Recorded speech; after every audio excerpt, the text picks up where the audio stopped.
Dating gawi mga kaubayan ay ako'y magpapakain ng alaga ko, mga alaga ko. Kasi ilang araw na hindi ko sila naasikaso. At tulad ng dati, si Gansa, pag ganito ay sinasalubong na ako niyan. At pagbukas ko naman ng gate, nangunguna na itong mga aso ko, yan na. Gutom na si Gansa. Ilang araw ko silang hindi napakain mga kaubayan. Ayun na yung mga patok ko. Bigyan ko muna ng pagkain tong alaga kong Gansa. Yan po. Hey!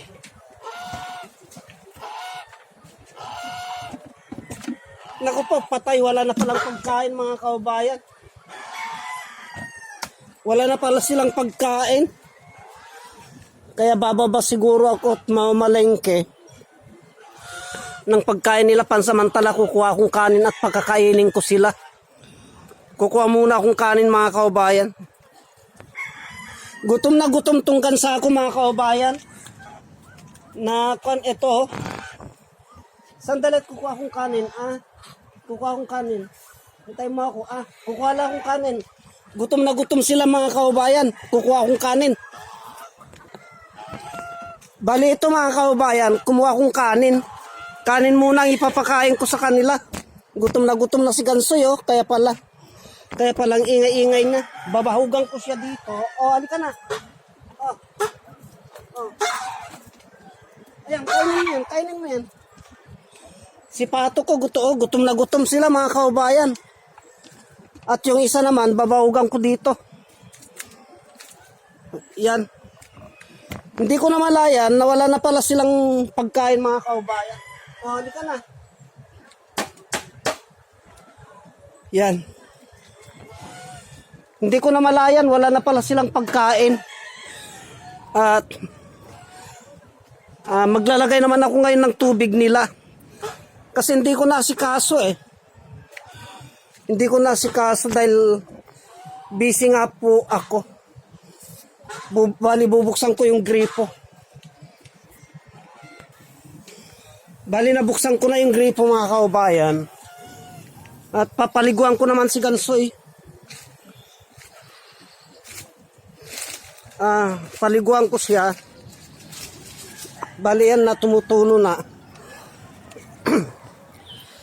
Papaliguan ko naman siya ngayon. Bali, yan nga po, kinuha ko na yung hose at pinapaliguan ko na si Gansoy ko kasi init na po siya. Yan, tapos ko na siyang paliguan. Okay na po siya niyan. At nung nakita ng pato ko, naman na ibinaba ko na yung hose.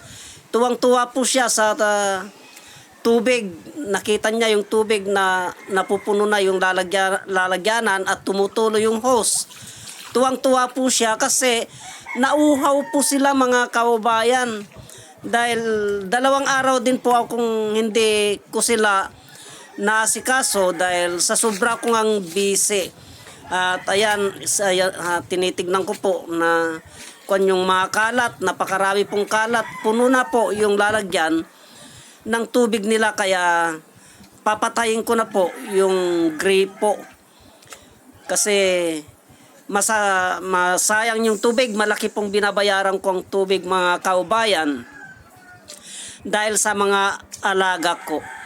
At yan nga po, patay na yung tubig kaya tinitignan ko naman po itong kapaligiran at tinatawag ako ni Gansoy. Nagtataka ako bakit niya ako tinatawag.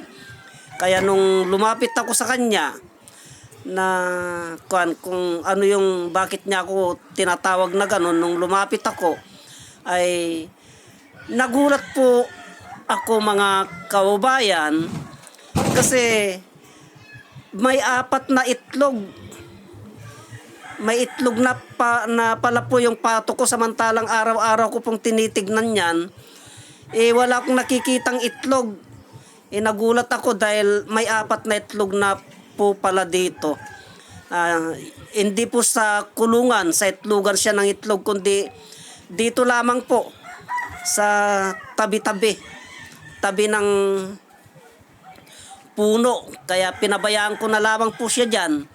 At ayun yung pato kong babae, sabik na naglalaro doon sa tabi ng tubig. Kaya antabayanan nyo po yung mga videos nito hanggang sa mamisa po itong aking alagang pato. Hanggang dito na lamang po at marami pong salamat.